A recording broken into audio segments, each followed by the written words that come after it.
When it comes to building muscle naturally, everyone has a difference of opinion on how long it takes. Some people expect results to come at the speed of light, whereas others don't believe that they can actually achieve their goal physique naturally. But if you watch to the end of this video, hopefully I'll be able to give you some tools that are going to help you to speed up your physique building process as much as possible. For those that are new here, my name is Reese Kiffin. I'm an online coach and natural men's physique pro. I've been a coach and PT for 7 years. I've been competing for 7 years. I've been training for 12 years. And in 2025, I earned my pro status in bodybuilding naturally. So you'd hope I'd know what I'm talking about when it comes to maximizing your muscle growth. On that note, if you check the first link in the description, you can download my current off-season training program. So go check that out, download it, put your email in, and I'll send it across to you. Right, let's get into how I built muscle fast and naturally, and how you can do the same. So the first thing you need to consider is your evening routine and your sleep. But before we get into this, here's a bit of quick fire for you. Your evening routine is more important than your morning routine. You need to sleep for 7 to 8 hours a night, every single night. You need to get good pillows, a good thickness duvet that actually suits your body temperature, and you need to have a chilled room in the evening. And then finally, which I think is probably one of the most important things, is that you actually need to switch off properly before you try and just go to sleep.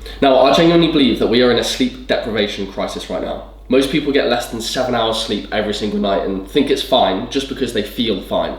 But your body's smart and your body adapts. Just because you feel fine, it doesn't necessarily mean you are actually fine and you're going to be performing at the best you can be. And then most people also wonder why they feel like shit. They have poor mental health, they can't perform properly, they're out of shape, and they can't seem to turn down these cravings that they've got all the time. And genuinely, I believe it starts from your sleep. And even those that are in shape, like some bodybuilders, you can see it on their physiques that they're tired and they're stressed. Like, it just gives a certain look on the physique. So if you don't want to look like that and you want your physique to look how you want it to look, then as I said, you need to start with your sleep. So something I always say is that your sleep is your number one most powerful recovery tool. And as a natural athlete, you really need to hone in on your sleep if you're trying to maximize your physique growth. So I think whenever you're looking to initiate some sort of a physique transformation, you should start with your sleep, and that's why sleep is the number one thing I'm talking about today. So here's a quick and easy evening setup that you can follow to help you sleep better. But the reality is, the easier and the less things you have going on in the evening, the better. So here's a setup that I follow and I tell all my clients to follow. Number one is to dim your lights in the house in the evening a few hours before bed. Number two is don't watch horror and shit like that. That's gonna get your heart rate through the fucking roof. Number three is to reduce your screen time at least 30 minutes prior to bedtime. So TV's off, laptops off, phones off, etc.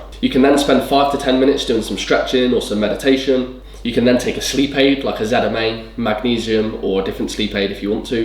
And then finally, get into bed. Now, the whole idea of this is that you're actually allowing your body to switch off and chill out and calm down before actually getting into bed. Most people don't. Most people watch TV before bed. Most people are running around trying to sort their shit out for the next day, and then they're in bed with their phone 1 inch away from their face, scrolling on TikTok, and wonder why they can't sleep. So if you want to sleep deeper, you want to sleep for longer, and you want unbroken sleep, follow that routine that I just suggested. So thing number two that helped me to build more muscle faster naturally, that I think you need to do too, is become more consistent with your nutrition. So again, a few quick fire things for you. Firstly, it's not about perfect nutrition, it's about sustainable nutrition. Secondly, you need to prioritize calorie intake and protein intake. Thirdly, you need to prioritize nutrient-dense, quality whole foods rather than just trying to hit macros for the sake of it. With nutrition, I find that most people are either all in or nothing. Perfect nutrition with timed meals, it's counting calories, it's measured macros, and seemingly perfect from the outside looking in. But what I'd suggest is trying to find a middle ground. Something that allows you to hit all of your targets, you're eating clean quality foods 95% of the time, but you allow for a 5% level of flexibility or leeway. In my opinion, this is the best approach for everyone. Bodybuilders, all those of you that are just looking to get into better shape. Because yes, you're still prioritizing eating meals like chicken and rice, eating your oats, you're eating your steak or your mince. But allowing for that 5% bit of flexibility or leeway allows you to introduce foods that maybe a strict diet wouldn't let you do. What I'm trying to push you to do here is make your food taste good, make it enjoyable, because if you enjoy it, you're more than likely gonna stick to it for longer. And what happens if you stick to things for longer? You're probably going to get better results. It is important for you to consider the quality of the food that you're consuming, whether it's processed or minimally processed. I believe it's important for you to track your nutrition and track your inputs every day. But as I said, it's definitely also important to add a level of flexibility into your nutrition so you can actually sustain it for a long period of time, and ideally for the rest of your life. And I guess the final point to leave you on with nutrition is that I don't like cheat days or the idea of cheat days. I don't think anyone should be doing them. I think a better approach here is to actually take the food from the cheat days and spread it throughout the week. So rather than bundling it all in on, for example, a Friday or a Saturday, actually take the food out of that day and spread it evenly across the week. Because doing it that way, you're going to have less damage caused on one day. And the issue with cheat days is obviously it causes a massive influx of calories on one day. Whereas actually, again, if you take the foods out of that day, spread it across the week and formulate your nutrition so you can actually stay within your targets, you can still make loads of progress, but actually include these more flexible, enjoyable foods. The third thing that helped me to build more muscle faster, naturally, and it's going to help you too, is your training intensity. Again, a couple quick fires. Just because you feel the fatigue, it doesn't mean you're actually achieving failure. Getting a good pump on in the gym doesn't necessarily mean you're building muscle. And if you're not logging your workouts, then you're definitely leaving gains on the table. My personal approach with training is to train heavy, train hard, and to push to failure within every single session, every single exercise. Now, I'm also an advocate for full range of motion, training with good execution, with really good form, and also prioritizing mind to muscle connection. So I guess you could call me a science-based lifter.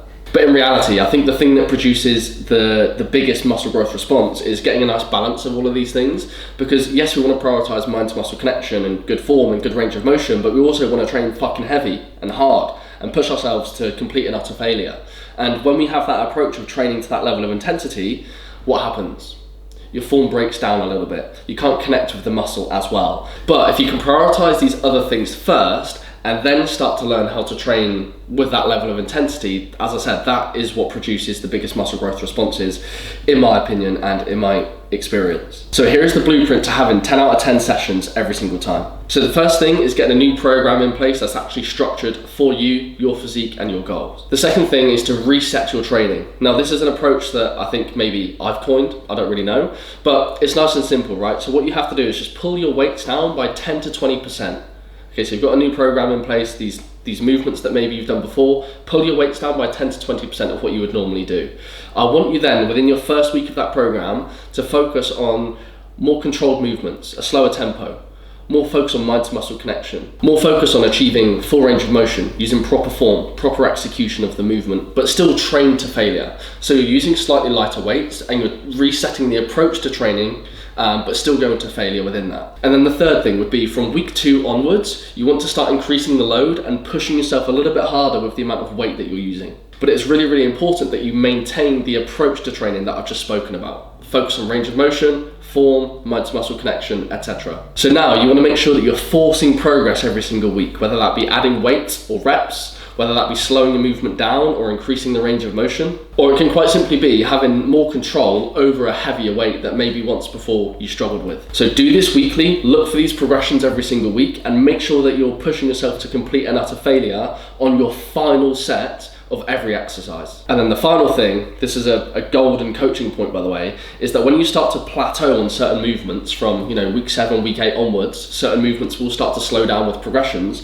If you start to add in little training intensifiers like drop sets or rest pause sets for one set on those plateaued movements, the following week you will start to notice more progress again. So like I've said, just follow that little bit of a blueprint that I've just ran you through there, and as you start to get stronger and progress your lifts, you must make sure that you're continuing to prioritize form, mind to muscle connection, execution, range of motion, etc. Okay, and the final thing here is that you must log your workouts every single week. Track all of your working sets, track the reps, track the weights that you used, track the rest time that you used as well, because this gives you the information for the following week on what you need to do to progress your lifts. Because look, simply training and eating a bit of protein isn't enough to maximize your muscle growth. It has to be thought out, it has to be structured, and it has to be hit with the highest intensity that you can train at. And thing number 4, the final thing that I did to grow muscle faster naturally, and that you can do too, is to actually stick with the process long enough to see the results. This is what most people don't do. Most people throw the towel in, they give up after 3 weeks, or their expectations are way too high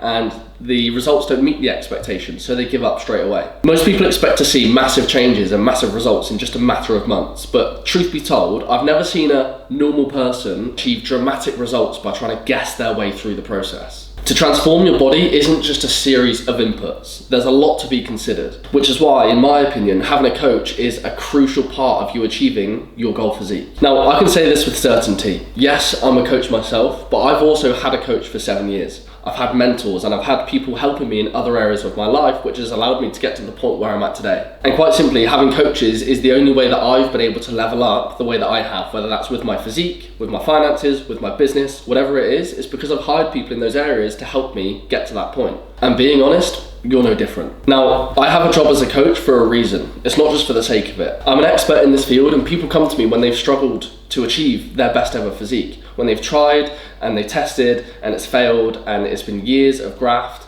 and putting the work in but still not seeing the outcomes. They come to me and really in a matter of months things start to change really rapidly. So look, take my advice today and run with it. Implement it, experiment with it, and do as much as you can to try and maximize your muscle growth and your progress as much as possible. And if you're still not seeing the outcomes that you desire, it may just be worth getting in touch with me and having me work with you on a deeper level. Hopefully you've enjoyed this week's video. So it's a slightly different style to the training days, but let me know your thoughts on this style of content and if you want to see more. If you did enjoy it, please like, subscribe, and comment below so I know that you want to see more of this muscle growth content. And if you want a deeper look into my approach with training, check this video out here as I'm trying to build my physique to win pro shows in 2027. Peace.